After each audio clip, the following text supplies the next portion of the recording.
यहाँ पर भगवान समन्वत स्वामी युक्तानुशासन जी ग्रंथ में 14वें नंबर के कारका में श्लोक में बहुत सुंदर बात कह रहे हैं कि जो वस्तु की द्रव्य की त्रिकालकता मानेगा तभी बंध भोग की व्यवस्था बनेगी। यदि त्रिकालकता नहीं मानते हो तो बंध भोग की व्यवस्था भी नहीं बनती। कर्म का बंध कोई करेगा, कर्म का भुगता कोई होगा। जिसने किया नहीं है उसे भोगना पड़ेगा, जिसने किया है वो भोगे ही नहीं। ये दृष्टि बनेगी क्षण के एकांतवादियों के यहाँ। इसलिए समझा रहे हैं कृत प्रणासा कृतकर्म भोगो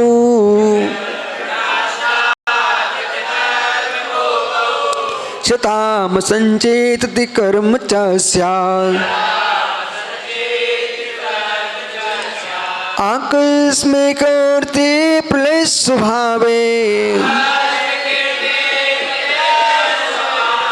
मार्गो न युक्तो बद कस्य न स्यात्।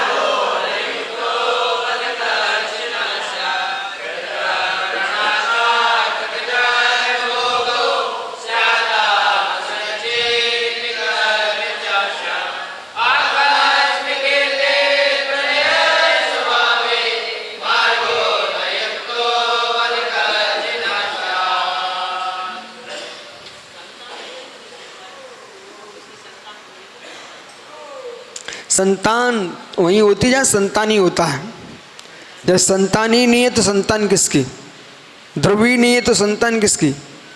पर्याय के बिना पर्याय नहीं होती है।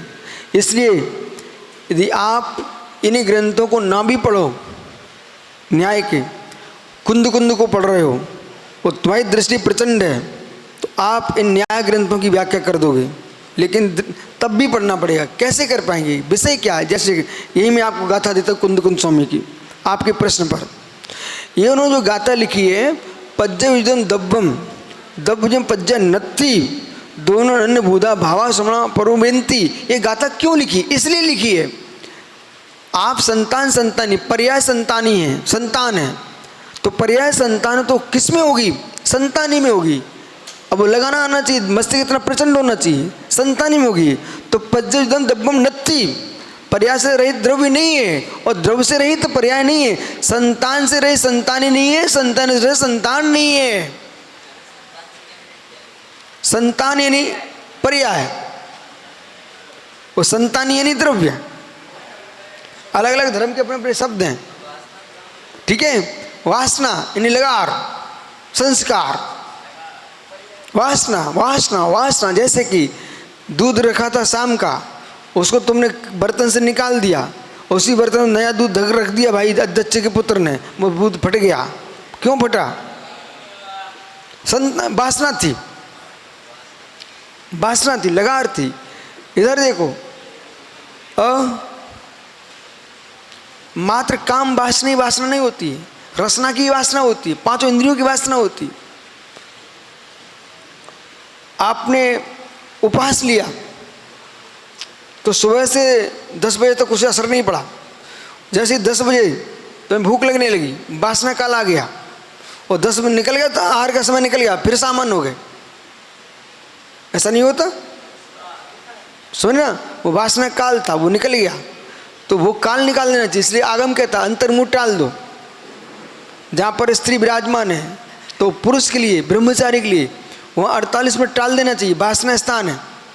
जहाँ पुरुष बैठा है वहाँ स्त्री कोई त्यागी है, माता जी है, बहन जी है, आरका है, उनको उस स्थान पर नहीं बैठना चाहिए। 48 मिनट टाल दो, वासना काल है, वही संस्कार है।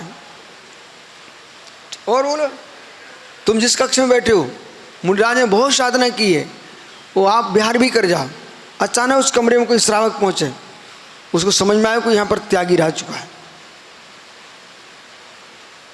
ये मशीनें क्या ग्रहण कर रही हैं? मशीनें क्या ग्रहण कर रही हैं? कुत्ता क्या करता है? पुलिस के श्वान क्या कर रहे हैं? वो वासना को तो सूंघते हैं।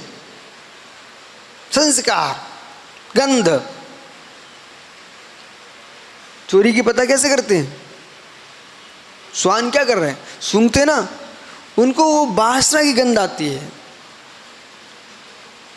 जितनी घ्राणेंद्रिय इसकी सशक्त होगी, चींटी दूर से मीठा पता कर लेती है, दिखता तो है नहीं उसको।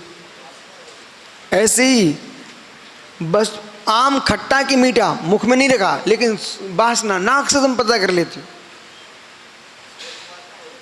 हाँ, और मालूम, इसलिए एक दूसरे से दूर बैठना चाहिए। कुछ लोगों शरीर के अंदर की जो गंध आती है तीखी रहती है, उस व्यक्ति को विकार सताते। जगत सूंघता है, इसलिए अब पढ़ो आप प्रतिगण सूत्र में क्या लिखा है। गंध से, स्पर्श से, रस से, शब्द से, इतने प्रकार से अब्रह्म होता है। सूंघने से अनेक प्रकार के फूले तेल विचित्र टाइप के लोग लगाते हैं। क्यों लगाते हैं? इच्छाओं के बढ़ाने के लिए। ठीक है, इसका नाम वासना है। मित्र, समय हो रहा है। कृत प्रहासा, कृत का नाश, अकृत कर्म शब्द को ध्यान दो। कृत प्रहासा, जो कर्म तुमने किया उसका विनाश हो गया। अकृत भोगो, अकृत का भोग हो जाएगा। स्यात् असंचेती कर्म न च स्यात्, वो असंचेती जिसका तुम्हारे चिंतन ही नहीं है, अविचारित है। असंचेती अविचार, विचार रहित, जिसका विचार किया है उसका भोग नहीं कर पाओगे, जिसका विचार नहीं किया उसका भोग हो जाएगा। समझ में आ रहा है सारस्वत? असंचेती कर्म च स्यात्, अविचारित का भोग हो जाएगा और विचारित का भोग ही नहीं होगा। आकस्मिक अर्थ प्रलय स्वाभावी, यदि वस्तु आकस्मिक प्रलय स्वाभावी है, अचानक नाश होता ही है, क्षण की है, तो मार्गोनिक तो मार्गयुक्त नहीं होगा। बदकस न स्यात्, और कोई बदकी ही नहीं होगा, प्रलय हो जाएगा। जो था वो है नहीं है। जिसने हिंसा की वो अलग हो गया। बंद किसी को होगा, पाप किसी ने किया। समझ रहे कि जो करता है वो भोगता नहीं होगा, जो भोगता है वो करता नहीं होगा।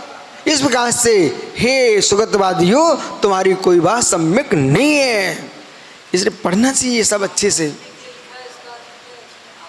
अचानक